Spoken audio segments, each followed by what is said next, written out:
Welcome in. This is your live chat for this week's WGC-FedEx St Jude Invitational. I'm Rick Gehman, and the next hour is yours. This is your opportunity to ask anything you want. Mostly revolves around ownership and plays and how the course is going to play out and things of that nature. But in the last hour or so, there has been some kind of news drops that we can talk through, and I'll talk through them here at the top, just so we can kind of get them out of the way. I imagine there's going to be a lot of questions about them, and then I can just kind of push everybody back to the top of the show. But reminder that this live chat is brought to you by our friends over at Jock Market. That is Stock Market DFS. There is a power hour tonight, 8:15 p.m. Eastern time. That's where Joe, Idonia, and myself take you through live the final hour of IPO phase. You can buy and sell shares of golfers for real money. There is a cash market back this week for the WGC. And from what I hear, Little Birdie tells me that shorting players is very, very close, which is going to completely change the game. It's going to be a lot of fun. What else? Let's just jump into the three little nuggets that I think are most interesting on this Wednesday that were not nuggets on Monday or Tuesday. Number one, Brooks Koepka has withdrawn from the Pro-Am. Let me say that again. Withdrawn from the Pro-Am, and his Wednesday press conference was canceled. I do not have any more information than that. It is my understanding that he cited the knee as the reason for the WD. I'm not going to look too much into this. It could be something. It could be Brooks trying to get out of the Pro-Am. Something we have seen players do countless times. And if you WD from the Pro-Am, you're going to have your press conference canceled because you can't do one without doing the other. So I'm trying not to panic. I'm not ready to panic yet. I'm going to work the phones for the next, 12 hours or so and see if I get some more information from the boots on the ground that we have there. And if I don't hear anything, I'm going to probably leave Brooks Koepka in my core.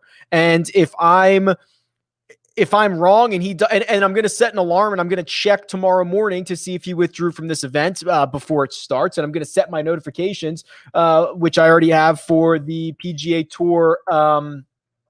PGA Tour Com's Twitter account. The good news is he has an early-ish tee time, 9:59 a.m. local, which is within the first hour of this event starting. So I'm hopeful we will know more if we see him at the driving range before lock, if we see him at the putting, like all that stuff, right? So I'm not panicking. I think best case scenario, people pivot away from Brooks Koepka and you get a guy who just didn't want to play the Pro-Am at much lower ownership. Worst case scenario, he actually WDs and burns all of my lineups. I think I'm willing to take that chance as of right now. So if I find out any more information, of course, I will pass it along, and I will certainly be awake very early tomorrow morning to make sure that he is on the range. He is there. He is on site. The other one is Bryson DeChambeau. There was a Bob Harrig ESPN article about Bryson talking about after testing positive for COVID, going into quarantine, essentially the fact that he lost 8 to 10 pounds and he is down, I think he said 5 to 10 miles an hour with club head speed. And he has very little expectations for this week. If you combine that with the fact that he hasn't played particularly well, I'm not sure there's much reason to really go after Bryson DeChambeau. The other option, or the other little bit of nugget, is that Phil Mickelson was using an arm lock putter at TPC Southwind on Wednesday, which is, it's kind of interesting. I actually kind of like this for him. So I can start showing you some data here. And this is my site. It's RickRunGood.com. Phil Mickelson has not been a particularly good putter as of late. And there are a couple of weeks in which he has lost a lot of strokes on the greens. So the fact that he's tinkering, and who knows if he's going to run it out into play tomorrow, but it is on his blade putter, the one that you see him use, which to me indicates he's going to use it tomorrow. I actually kind of like this. Phil has a very forward press in his putting stroke, which if you've ever used a wrist lock putter or an arm lock putter, it really almost awkwardly kind of forces you to have that forward press. And for a lot of guys, it's kind of hard to get used to that is very natural for Phil. So I actually really like this for him. I don't know if it's going to change his putting metrics. We'll see, but I do think it is a good idea and something that we can keep an eye on as the week rolls on. So there you go. 3 big nuggets right off the top. Let's get into the questions. Sid says, any interest in Corey Connors? Yeah, I mean, my interest in Corey Connors has not really changed for the last 6 months. I think the industry has changed on Corey Connors, someone who just piles up top 20 finishes. I was glad to see him bounce back and be vintage Corey Connors at the Olympics. I have the strokes gain metrics here. These are official from the Olympic Games, and he was great. Stroke gain 2 off the tee, gain 2 on approach, was nearly a 0 putter and a small negative. That's the blueprint for Corey Connors. The sentiment around him has just kind of weakened. He was very, very popular a couple of months ago. We don't see that as much anymore. I'm happy to continue to play Corey Connors almost in perpetuity. Biggie Balls, welcome, says Herman as a cheap dart throw. Absolutely. So here's the cheat sheet, and it is actually Sia Najad, my good friend Sia Najad, who comes on the First Cut podcast on Mondays. Last week, he pointed out Rafael Campos at min price, and I was like, no, can't play Rafael Campos. I don't see it. This week, he comes and says, I've got another min price guy for you. His name's Jim Herman. I'm thinking, I don't need to look this up. I don't need to play him. Well, sure enough, Jim Herman has 4 consecutive top 28 finishes. All 4 of those, he's gained strokes off the tee. He's gained strokes putting in 5 straight. He's gained strokes on approach in 4 of 5. So yes, I'm happy to do this at the dead min. If he finishes T45 in a field of 66, he has paid for himself.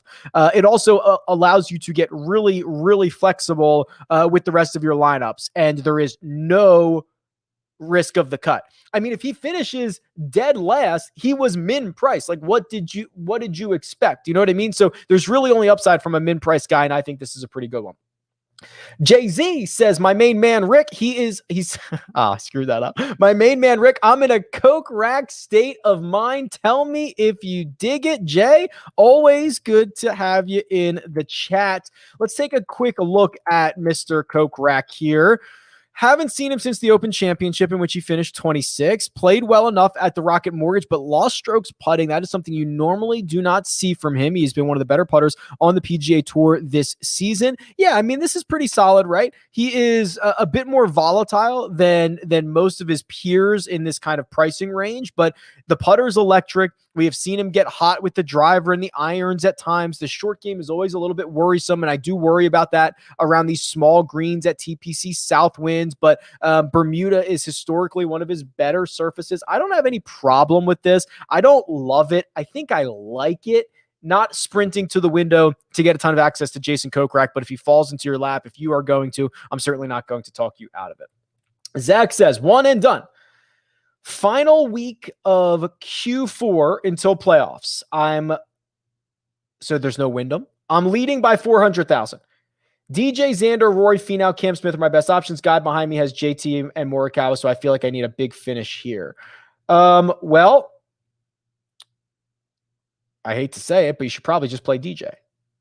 Right? I think that's got to be the play. DJ has been dominant at TPC Southwind. In fact, I'll just burn this nugget here for you right now. Every single week, as I'm going through my research process, I have all these data nuggets. Some of them make the video. Some of them go into like the Golf Digest article that I write. Some of them hit the cutting room floor and never go anywhere. I've started collecting all of those and putting them into a weekly newsletter. It's called the Run Good Rundown. It's basically just like bullet points of things that pop up over the course of the week. I email it out on Wednesdays. The link is in the description if you want to get access to it. And if you subscribe, it comes right to your inbox. So the thing about what we're talking about here is I ran the ultimate course horses. So this is not just course horses for TPC Southwind, but it is course horses for every course on the PGA Tour since the start of 2015, minimum 14 rounds. We're talking Rory at Quail Hollow, Patrick Cantlay at TPC Summerlin and Muirfield Village. We're talking JT at Chapultepec. Number 5 is Berger at Southwind. Number 6 is DJ at Southwind. This is a place that he has been dominant at. I think you have to save Rory for probably Eastlake. That is a place that he has been dominant. I would roll with DJ this week. Drew the Baller says, Rick, what are your thoughts? What are your thoughts actually on Wilco Nienaber? I don't know if I have much. I don't even know how much data I have on him. Listen, he is a volatile guy. Yeah, I don't know if I have. Let me see what I've got on him here. Volatile, big, long hitter. I like the skill set. I just worry about the rest of his game that's not the driver. Yeah, I only have 12 measured rounds on him. Dominant off the tee, struggles on approach, struggles around the green. The putter is kind of all over the place. I'm lukewarm on it. I will say this, Drew, in a no-cut event, that would be the place that I would want to run him out. Not have to worry about what he's going, same kind of thing with Jim Herman, right? Like, he's min price. What's the worst that can happen? He finishes T58 and you paid the min price for him. It's not really the end of the world, especially in a no-cut event. So this would be the one place that I would want to roll him out. 80s guy says, early retirement starts this week after my 1,500 to 1 Kevin Stadler ticket cashes at the Barracuda. I doubt that, but I hope it does for you, because that would be very, very cool. Hank Hill says, first, do you have any tips on how to break 90? Second, can you do a deep dive on KH Lee? Yes, sure. So, I don't know if you want to take advice on breaking 90 from a guy who, like I barely break 90, right? Like, I shoot in the 80s often, but, generally speaking, I think a lot of recreational players hemorrhage strokes on and around the green, right? So can you two putt from 30 feet? Can you two putt from 40 feet? That is where recreational amateurs and guys that can't break 90 lose a ton of strokes. I actually think if you can't break 90, you should be practicing two types of putts: 8 feet and in, and try to make more of those, and then 30 feet and out. Don't worry about 9 to 25 feet. You're going to two putt most of those. Practice 8 and in, 30 and out. Make sure you can two putt and get down from the longer ones. KH Lee, I'm not as optimistic that this is a really good fit for him. So he's incredibly volatile, right? And the putter is generally bad. The approach game is usually bad, which being 133rd on tour in strokes gained approach and going to a place that has the third smallest greens is a little bit worrisome for me. So if you filter by the two events that the two courses that have smaller greens, that would be Pebble Beach and Harbor Town. He's missed the cut twice there. His best finish is a 48th. He has a 56th place finish. He's just not great. So you're going to have a situation where, his proximity to the hole is 158. He's 38 feet. That's going to miss a lot of greens. He's okay around the greens. I don't know if I can get there on KH Lee. Probably not this week. If you had everyone left, who are your top 3 one and done picks? Interesting question. I guess Berger, right? Because he's been dominant. I guess Jordan Spieth. I think he's super live to win this. And then probably Cantlay, something like that. Kind of avoid the guys who played in Tokyo, which might be a little bit risky for a one and done situation. Get some good course history guys that are playing well, stuff like that. I think I'd be cool with it. Brett says, I'll be at TPC Southwind tomorrow. That's cool. Can you give me some potential first round leaders that I can sweat while I'm there? Yeah. So, I always get a lot of questions about first round leader, which is funny because it's always the hardest one to predict. So we can kind of do this a couple different ways. Like, what if we just do round ones on Bermuda? Is that just cutting it way too close? Yeah, we're going to get a very small rounds here, but I'm trying to see if anybody jumps out. It's all the big names: Morikawa, JT, Sergio, Webb. Webb is really interesting. Okay. So I don't know what Webb's first round leader number is, but the idea that he's kind of getting healthier and healthier to go to a place where he can lean on the ability to ball strike and maybe get hot. I think Webb could be that guy. I don't mind that. Could you do stars and scrubs versus a balanced? Jesus. Could you go into stars and scrubs versus balanced for single entry GPP and double ups? I don't know anything about double ups. I don't think you want my opinion there. Single entries, I'm going with a stars and scrubs approach. And the reason for that, there are some really good, not only min price, but $6,000 options that allow you to get 2 or 3 high upside, large win equity golfers. And if you look at who wins WGCs, the stroke play ones, they are usually top tier talent. So I'm trying to get as many bullets as I can at the top. So I have gone for more of a stars and scrubs approach this week. The other thing about this event, the WGC, not only is there some really good value, but also there's a ton of value in the Jock market. And they have changed the payout structure for this week where everybody 50th place and up is going to pay out at least $1 per share. So that means there's going to be a lot of money to be made. There's going to be an opportunity where for the entirety of the event, you can buy and sell golfers, which is what we're going to have going on this week. So this app allows you to go into the cash market, use real American dollars to buy shares of golfers, trade them throughout the event, or you can play the free contest as well. If you use the code RICK, it gives you up to a $50 deposit bonus. If you watch tonight, there is a power hour at 8:15 on the Rick Run Good YouTube channel. Joe and myself take you through the final hour of the IPO phase. That's when you bid on golfers. So this is a lot of fun. They're adding shorting coming up soon, which is going to be great. It's really the only place that you can just say, is this guy going to beat his expectation or is he not going to beat his expectation? It's the only place in the world where you can get paid out on like someone finishing 32nd. It's a really cool dynamic. I think you should check it out. Join me this evening. Are you more apt to take a stand at the top and mix match value guys or the opposite? I like a lot of tough guys and think taking a stand on value is the way to go. Interesting. Do I want to take a stand at the top or do I want to take a stand at the bottom? I think taking a stand at the bottom's fine, especially because you look at what the projected ownership is going to be here. If you mix and match Rory and DJ and Spieth and Koepka and Xander and Morikawa, they're all generally just as likely to win as the others, but they are at drastically different projected ownership numbers. Like Rory McIlroy is a third of what Jordan Spieth is.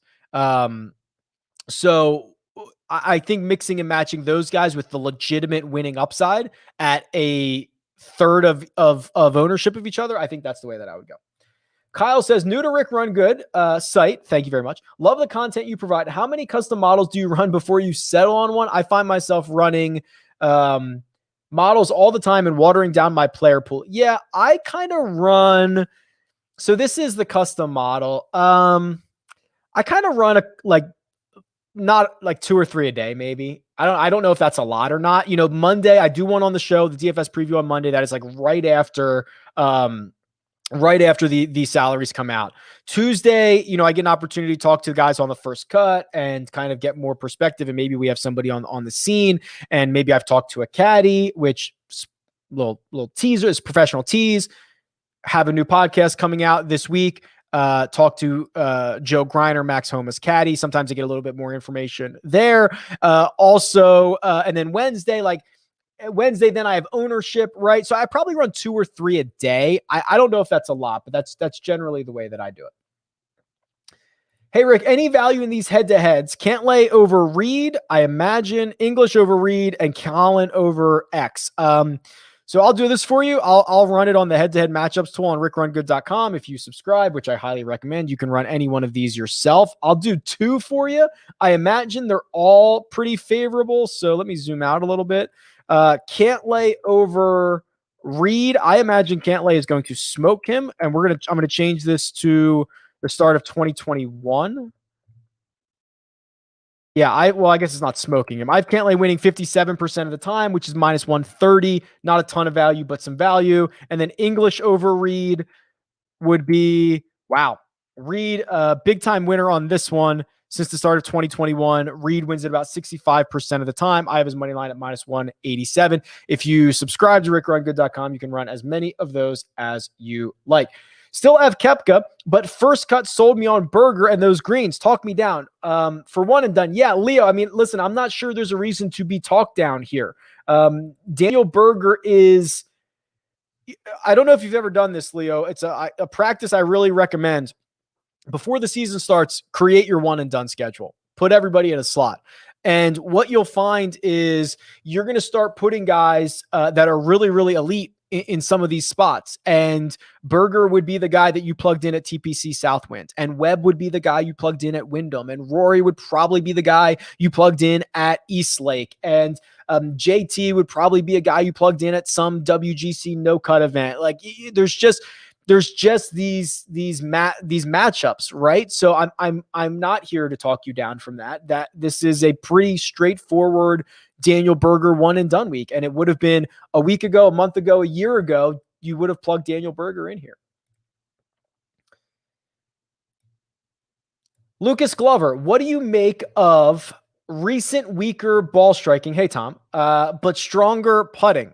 Yeah, interesting. Let's see how this looks, because usually it's a little bit worrisome when a guy loses their weapon, but I mean, this is pretty good.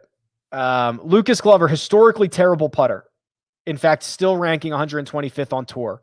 Has gained strokes putting in 6 consecutive events. Now, his short game is still horrible, which worries me here because these are small greens and a lot of guys play from greenside. That worries me.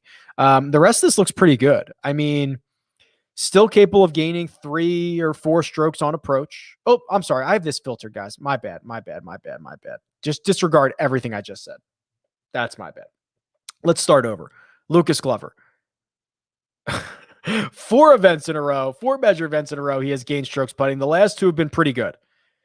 Has been sour. Let me see this here. On approach in 3 of his last 4. Off the tee. Yeah, this is kind of strange, isn't it? This is a little whack-a-mole for me. There's like a lot happening here. I really don't know what to make of this, actually. That is a very good question. I would be concerned, I guess, to see a guy losing that many strokes that often. I'm not thrilled about it. That was weird. I don't remember seeing a lot of other metrics like that. Carson says, awesome content as always, Rick, and one and done. Pick one out of Louis, Lowry, and Cantlay. I know him in the middle of the pack. Cantlay. Probably just got the highest upside and nobody's going to play him. Who is the best value comparing DK pricing to outright odds above, say, 100 to 1?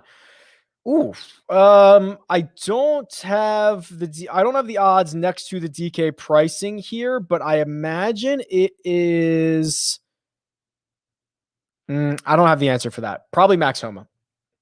For one and done, should I play DJ, JT, or Berger? Our league goes through the FedEx Cup playoffs. I figured Berger this week and DJ at the Northern Trust, but wanted your thoughts. I'm cool with that. That is probably the absolute right way to go.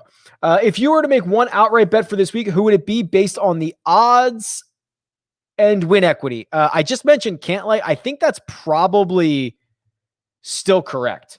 Because he has legitimate winning upside. Right? So let me pull him up here. Tournament simulator. So Patrick Cantlay won my simulation about 6.5% of the time. He's 25 to 1 in some places. I've seen him like 30 to 1 in some places as well. This is the intersection between value and win equity. Rick, if you're ever in the DC area, let's play some golf. Deal. Thanks for your work. What is your one singular favorite bet for this week? Yeah, it was Brooks Koepka over Justin Thomas. I'm a little bit more concerned about that now. There was also what was the other matchup that I really, really liked? I think it was Cantlay over Scheffler. And I really like Scheffler, but there is a lot to like about Patrick Cantlay this week. Hey, Rick, is Hideki a viable one and done option this week? My other stud is JT, and I've been trying to save him for the Tour Championship. Off the top of my head, I don't know what their FedEx Cup standings are, Clark. So this is the time.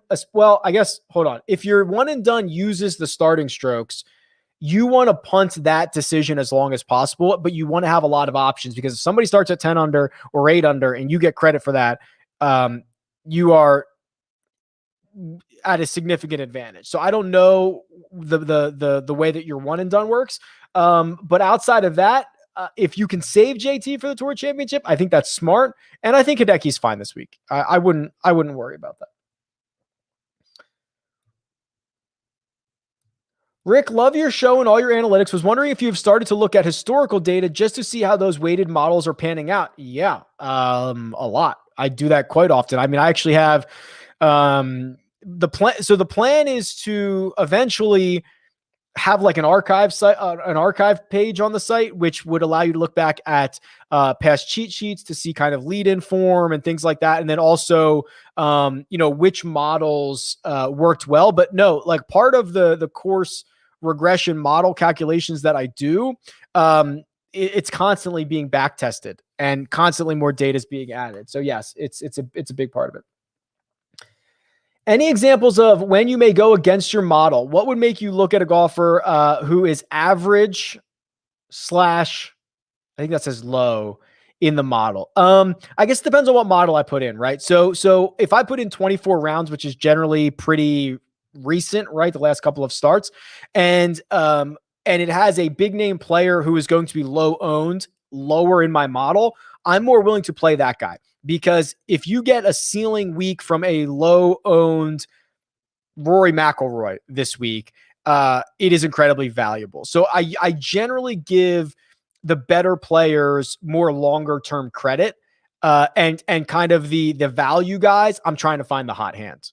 Is usually the way that I do that. So if they show up in the model, or if I know, like the Tokyo thing this week, gives me a little bit of pause, especially when like Justin Thomas is tweeting about how many miles that he has flown in the last 4 weeks. So those are kind of those outside things, or if there's not enough data, right? There's literally some weeks where, we don't have a lot of good course history. Maybe it might be a new event like a 3M Open or a Rocket Mortgage where we only have 1 or 2 years.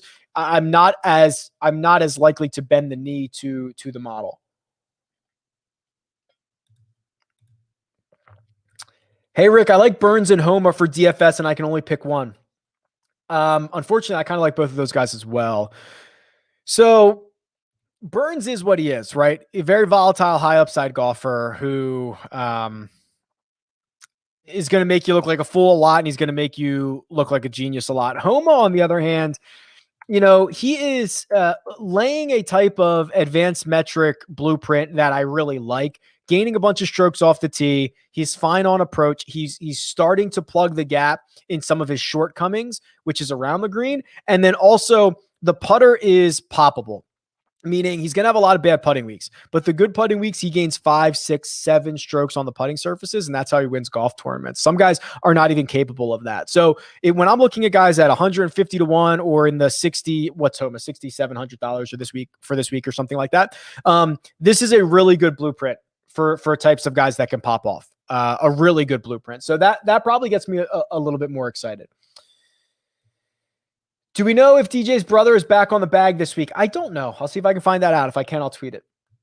For Rick Run Good One and Done, what are the top 3 players you would save for the Tour Championship? So in a vacuum, it would be like JT, Rory, Xander. But the idea of using starting strokes, which I guess for my one and done, we're not. Right? No, I don't think we are. So then I guess it would be Rory, JT, and Xander. I guess Rahm in there as well. But Rory at East Lake is bonkers. Xander's been phenomenal at East Lake. All that good stuff. Thoughts on Justin Rose, or just show me to the door? Have at the door. I'm concerned about Brooks canceling his. Okay, so this is a good. So I talked about the Brooks stuff at the top, but this is a good question. I'm concerned about Brooks canceling his press conference and withdrawing from the Pro-Am. Where would you pivot to? So again, I'm not pivoting yet. I'm not. That could change if I get a text that says, no, the knee, he really did hurt the knee. Or if I wake up tomorrow and he's not on the driving range at, 6:30 or whatever, I would pivot. So I would probably go, assuming if you can get to Xander for the extra 200, it's interesting. The DJ, I'm happy to pivot to DJ or Rory. I'm happy to. DJ seems to be in good spirits, seems to be thinking he's playing a lot better than he is, which is always a good sign, has been dominant at Southwind. I'm happy to go there at half the ownership. I'm happy to go to Rory at a third of the ownership. I'm happy to pivot to either one of those guys. I don't have a problem with that. While I'm thinking about it, while you're all here, go ahead, hit the like button for me. It goes a long way for me. It costs you nothing, and I appreciate it. Are you higher on Sink or Palmer? Oof, probably Sink with the ball striking. I do like Palmer. I'm a fan of his, but probably Sink this week. Cheapest player who could surprise and contend. So I'm going to take this as contend, meaning like a legitimate chance to win. And the cheapest guy to do that? Well, Homa's 67. I mean, Sink has won twice this year.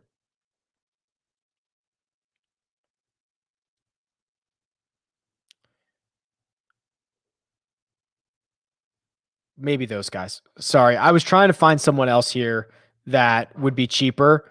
I would say the answer is probably Sink, but I would much prefer it's Max Homa. Favorite OC golf course? Strawberry Farms is pretty good. Monarch. Love Monarch. Yeah, those have got to be my top two. Currently mini golfing with my son. Are you a bring your own putter to the mini golf course or use the classic mallet putter? And Brent says smash the like button. He is absolutely right. Bringing your own putter is a tough move. Shows you're taking it very seriously. You really gotta play well. Now it's kind of a competitive thing. I like to use the rubber mallet because it's the built-in excuse. What is this? Is this thing even aligned right? This isn't custom fit for me. What is this, off the rack? Right? All that stuff. So you gotta just use the rubber mallet. Rick, you truly are my hero. Thank you. 2 questions. Will you be my dad? Yes. And did you go to college? And if so, what did you major in? I did. And I majored in business management and marketing. Here I am. And yes, I will be your dad. Thoughts on Sungjae? Gain strokes with his irons in 4 straight. Bermuda is by far his best putting surface, and he gets guaranteed 4 rounds. Drew, you might be doing my job for me, man. Let's pull him up. Let's see how he did at he had that one, that his son, I think it was his Saturday round in Tokyo was just absolutely awesome. He has not technically, Drew, gained strokes with his irons in 4 straight. He has done it in 4 of his last 5. He was horrendous in Tokyo with his irons, lost 4 strokes on approach. Now, we can actually break that down. Actually, can I break this down? So I have 2. This is actually difficult because I have 2 different databases running simultaneous right now. If you notice, there is actually, I think I can do this. There is a lot more data in the golfer's profile tool for now. Let me see if I have this by round here. You're if you haven't been paying attention, there's been a huge influx of data coming into RickRunGood.com in the last couple of weeks, and it's not stopping anytime soon. I have so much more lined up for it. Yeah, here we go. So rounds 1 and rounds 2 at the Olympics, Sungjae lost 3.7 and 2.1 strokes on approach. Horrible. Probably some of his worst rounds ever. You wonder if the whole I got a medal for to get out of military service did anything to him, but he figured it out on the weekend. That's much more impressive to me. Yeah, man, those were some pretty horrible rounds. So, I do think he's a good pivot. I don't think anybody's going to be all that interested in him. So I do think that's good. I'm going to skip a lot of these, like this player or that player. They're generally tough questions for me to answer. I think most people ask them because they just want a little bit of confirmation bias on who they've already picked. And also, I don't know what they're for. Are they for DFS? Is it for a head-to-head matchup? Are there odds involved? What is your risk tolerance? They're really difficult questions for me to ask. So I'm going to skip, or for me to answer. So I'm going to skip a lot of those. Who are some of your favorite 6K guys, or are you looking to stay in the 7K range? I'm loving the 6K range. I've got no problem with, I've mentioned Homa. I've got no problem with Herman at the min price. I'm even kind of okay with Wilco at 6,000. If Phil is going to putt with the arm lock, I don't hate it. He's played well at TPC Southwind. That's probably it. Maybe those 4-ish guys I'd live with. I'm much higher on Homa and Hermy for the price. I could extend to Wilco. I could extend to Phil if I was getting a little bit more desperate. If you could pick two guys to start a lineup above 10K, who would they be? So if I'm taking into account ownership, probably Rory, who is the cheapest and the projected to be lowest owned, and then Jordan Spieth, who I just think might win this golf tournament. Jordan Spieth has been absolutely phenomenal. What is your opinion on golf trading cards? Seeing a lot of them on eBay, especially the numbered autos. Yeah, so I've done a lot of the card breaks for the 2 new Upper Deck products. If you saw me stream those, I think they're fun. I think they're incredibly fun. I'm not a collector or anything like that. I think they're amazingly fun. The product itself, it's very difficult for golf trading cards because there's not a union like in other sports where they can sign every single player and then you get access to all the stars. They have to pay each of these stars individually. So you got to get Bryson individually and JT individually and Tiger individually. And it really creates a small roster. It's not like I don't think there's any Brooks cards. I don't think there's any Xander cards, right? So it's a really small product, and then it's a really top heavy product. So if you're trying to resell them and you're not getting a Tiger, a JT, or a Bryson, I think Morikawa's in there as well, you're probably losing money. So it's tough. Because like the LPGA ones don't sell for much. The mid-tier players don't sell for much. So if you're doing it for fun, if you're doing it for a hobby, it's great. If you're doing it for a collection, probably not. Are you buying into coach's fade of players traveling back from the Olympics? Tough to fade Morikawa, but the putting stats on Bermuda scare me in addition to the jet lag. I don't blindly just fade anything or do anything for a narrative, right? So at least this way, like coming back from Tokyo is the better way, right? Going to Tokyo is the tough way. It's not like it's easy coming back, but it's the better way. These guys don't also they're not sitting in the middle seat of coach, right? Like they're flying, I don't think they're flying private, but they're flying these huge, like the beds that lay down and it's like first class. I'm not that worried about it. Don't think you've commented on this anywhere else, but what do you think of the new PGA Tour schedule? Hold the phone. That will come out in the podcast later this week. So it's going to be part one will be the new schedule, which I think is fascinating. And part 2 is going to be my conversation with Joe Griner, Max Homa's caddy. So it's coming later this week. Love it. Did DK cancel all Barracuda contests? Apparently. Yep. So they said it was like a scoring issue, I guess, because it's Stableford scoring. So yeah, they canceled and refunded, and I think gave out like $5 free roll tickets or something like that. This still should be the DraftKings championship this week. Stableford scoring should be replaced with DraftKings scoring, and we should all move on with our lives.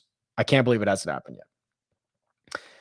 If assured a cash in one and done, but not a huge score and only had similar guys left, do you think the optimal play is to keep using one of the least available ahead of you, rather than care about their tourney fit? I think this is kind of a personal question, Brian, because are you cool with just cashing?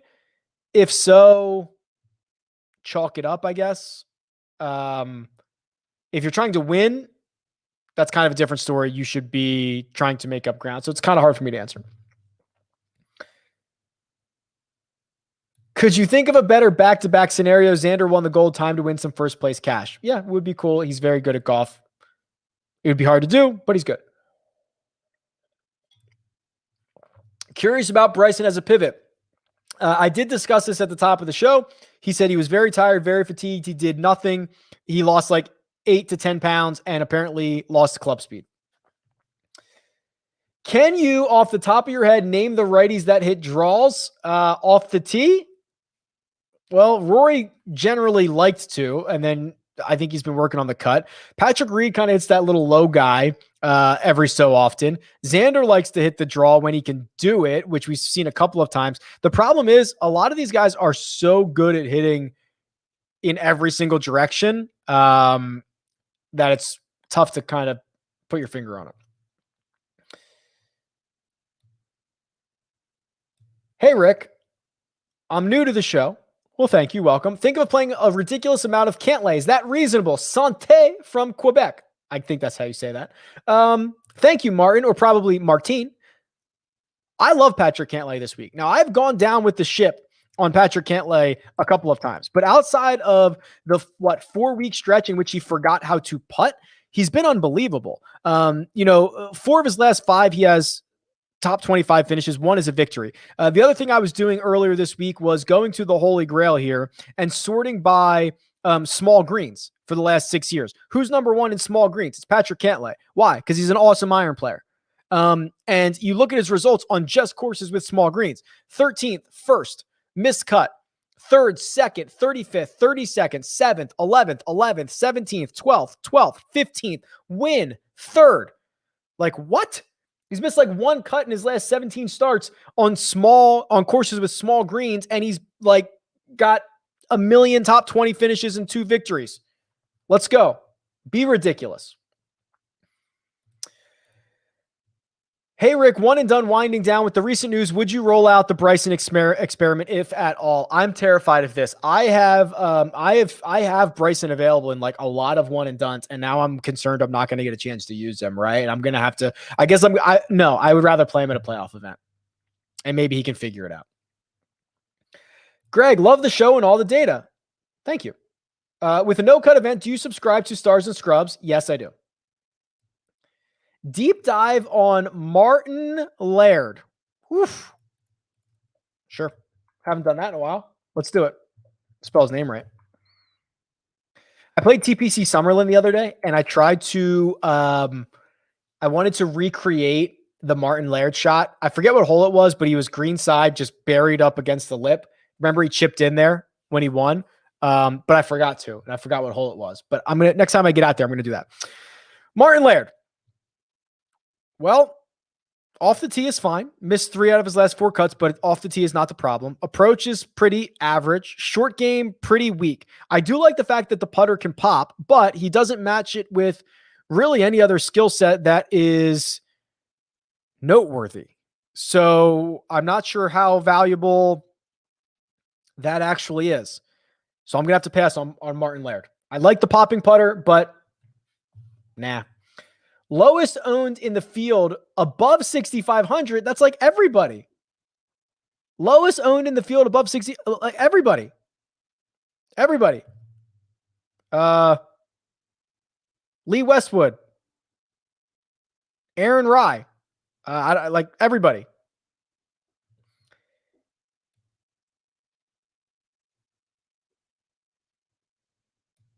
Did the top 3 golfers in the 6K range. So I'm going to skip that. Did the conversation about fading players from the Olympics. Suggestion on, what's the name of the site you gamble on, Rick? Let me do some plugging. So go to RickRunGood.com/bets. You can look at, so I generally use William Hill, which is now Caesars. They just rebranded like 2 days ago. BetMGM is on there. You can sign up for that. There's a lot of free bets available. Also, I'm in Vegas. I have access to a lot of books. Circa for outrights cannot be beat on their prices. And they do not pay me to say that, but maybe they should. But their outright numbers are outrageous. So Circa here, but generally speaking, Caesars as well, which used to be William Hill. All good. Suggestion on how much salary to leave on the table. As much as you want, man. Go for it. There is not a sport like golf in which there is less of a correlation between the optimal winning lineups and salary, right? I mean, constantly I tweet out these optimal lineups that leave $3,000 or $4,000 on the table, or $1,000 or $500 on the table, whatever you want. I have now gotten to the point where you can leave whatever you want on the table and you are not going to get a complaint from me.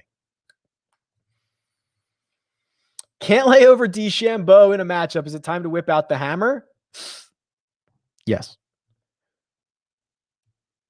Any news, thoughts are on Zalatoris health-wise? No. But Barry, this is a really good question. So if you remember correctly, had that shot at Royal St. George's in the really thick rough, immediately doubled over. I believe he said it's shot shooting pains down his leg. Had to withdraw, took a couple of weeks off.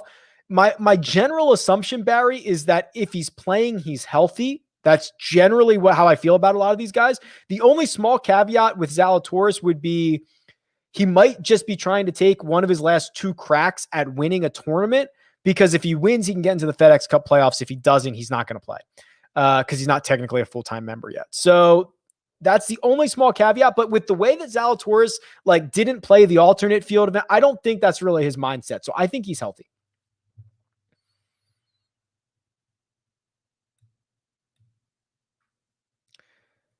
Feels like a very unpopular take, but I like hatless Rory. I thought that was a common take. Let's go. Hatless Rory. I don't buy the fact that his head is too small either. I don't think that's true. My wife just sent me a message and said he has a nice head. Should I be worried? What does that even mean? Like the shape of it, or what? Yes, she said the shape of it. Okay, Rick, if you're ever in Myrtle Beach, let's play some golf. I will take you up on wherever you guys want to play golf. If I'm ever there, let's do it. Answered a lot of these. I'm going to pass on your lineup questions. If that lineup is good for you, it is good for me. I don't spend your money and you do not spend mine, which is always fun. Yes, I touched on Bryson. Go back to the top of the show. I mean, I probably wasn't going to have much Bryson exposure anyway. So the fact that, the news that he's kind of low expectations this week, I think is fine. Question about Aaron. I believe he pronounces it. I always screw this up. Rye, I believe he pronounces it. Open Championship finished 19th. I don't have a lot of strokes gain metrics on him. Generally pretty good off the tee. Kind of all over the place. Finished 12th at this event 2 years ago. 18th at another WGC. Top 20 at the Open. Yeah, this looks like a guy that is not afraid of a big stage, which I like coming from some of these guys.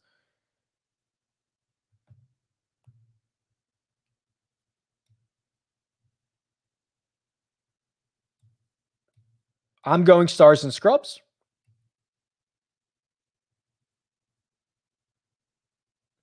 Literally watched you skip my question. Yes, I mean, some I skip. I don't read every question. Some I've either already answered or it's not as, I don't know. I'm trying to find things that are very helpful to everybody. Last week of one and done, in second, 800,000 behind. Leader most likely on Morikawa. Best available for me is Xander or Louis. Any thoughts or preference? Oof, boy. I mean, it's so close. You should just roll with whoever you feel like. I would probably just run Xander out there and hope he goes back to back. Yeah, I'd play Xander, but it's super close. Pick whoever you think is best. What did you shoot at Summerlin? I'll tell you in a second. 80 something. I shot a 85. Not great, Bob. Double bogey on 16, double on 17. Played much better on the back nine, though. Just looked on your site for the one and done. It says starting strokes will be used. Oh, okay. Sorry. Yeah. Starting. If it says whatever it says on RickRunGood.com/OAD under rules, it's been there all year long. Starting strokes will be used. Okay. Will be used. In that case, you really have to pay attention. That's why I've been saving, spoiler alert, I'm pretty sure I'm saving Louis Oosthuizen or Harris English. I can't remember because I'm hoping they're going to be top 5 in the FedEx Cup standings so that they start, 7 under or something like that. Oh, did I tweet out the optimal from the Olympics? I don't know if I did, actually. I can probably pull it right now. Or I can just do a little quick math here. So here's the Holy Grail. And I've just clicked on, let's do everybody. I've clicked on the Olympics, sort by DraftKings points, and we do a little quick math here. So it probably would have been, could you have gotten these guys? Mito, Rory, Munoz, Hideki, Casey, Xander. You couldn't have gotten all of those guys, but you probably could have gotten. Okay, so Sabatini most certainly would have been in it at 6,800 for 105 points. Mito would have been in it. Probably would have been Rory, Hideki, Xander, and Munoz. Did I say that? Munoz, Rory, Mito, Hideki, Xander, the other Rory. That's basically that. I didn't do the math. Rick, will you be tweeting out if you see that Brooks is warming up tomorrow? I'm not going to promise what my tweet schedule is. I will do my best, right? If you hear nothing from me,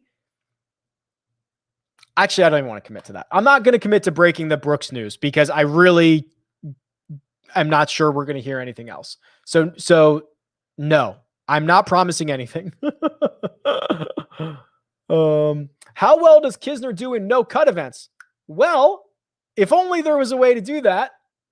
But wait, there is. Let's go to the Holy Grail. Strokes gained by tournament. The next iteration of this is going to have a little button that says cut or no cut. But in the meantime, what I can do is I can add up.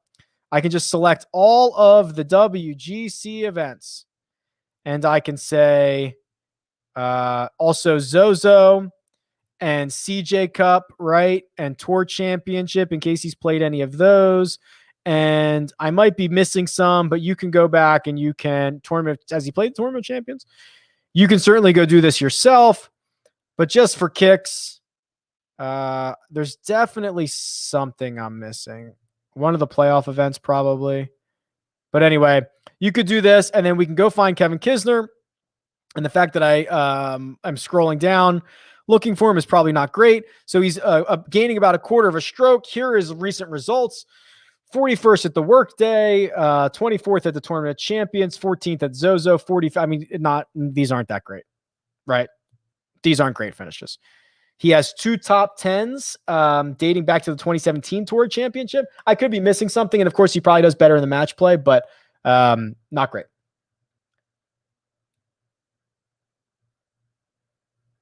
I actually did a deep dive on KH Lee earlier, believe it or not. So I'm just going to skip that one.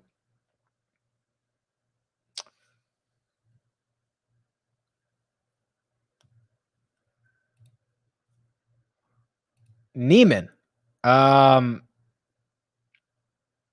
is $8,400. That is pretty crazy that there has not been a lot of oxygen spent on Neiman, especially because I feel like he was kind of popular last week, wasn't he? 17% owned at the Olympics. Bermuda's his second best putting surface. He was pretty good in Tokyo. Excellent ball striker. Might have been the best ball striker. Was he the best ball striker last week? Probably wasn't the best. Let's do this. Let's do everybody in the field in Tokyo last week by ball striking. Neiman was 4th. Straka, Zanotti, Peters, Neiman. I'm going to say this is a great call. He's not being talked about. Nothing has changed. He is still on that advanced metrics game. He is better on Bermuda than most other surfaces. Let's go. Sergio. So I'm not nearly as high on Sergio as I know kind of other people might be. So the reason for that, I appreciate the ball striking. What he did at the 3M was insane. He was by far the best player from tee to green. And he lost 7 strokes putting. My problem with Sergio is he's going to hemorrhage a ton of strokes on the greens. And even in weeks that he's not, it doesn't produce good enough results. The ceiling is not good enough. He gains 2 strokes putting at the US Open, finishes T19, gains 2.8 at the Charles Schwab, finishes T20. The only time he did it was Sanderson. That's what I need. I need it when Sergio gains 2.5 strokes putting, he needs to win or finish top 3. And it's not really happening. So I'm just not as high on him. Look at this. Look at the putter. Oh, horrible.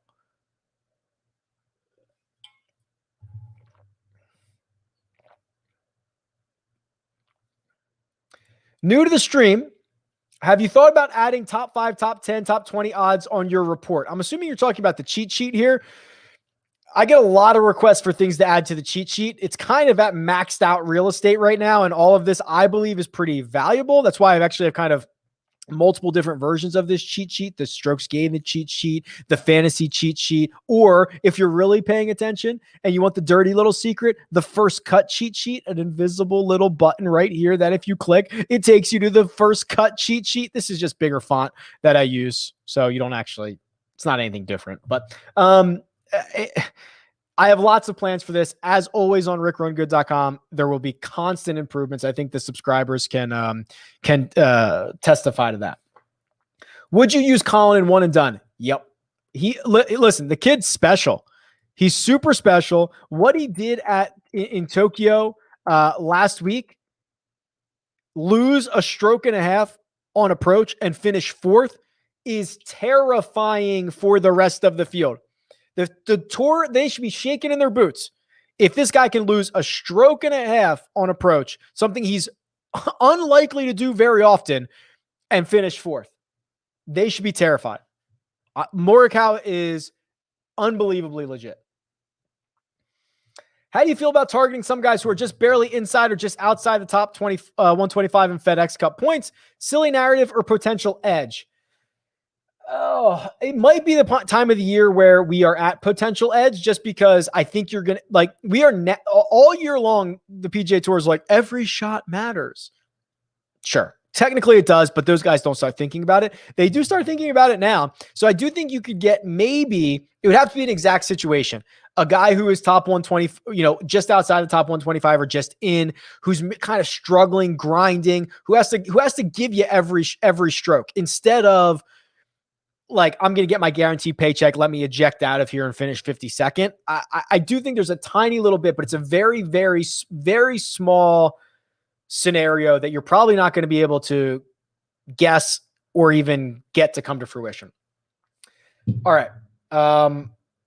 We're about out of questions here. I'll do this. Colin has one more question. Cam Davis versus Sam Burns, last in my DraftKings lineup. I love both of these guys. How could you make me pick between these two? I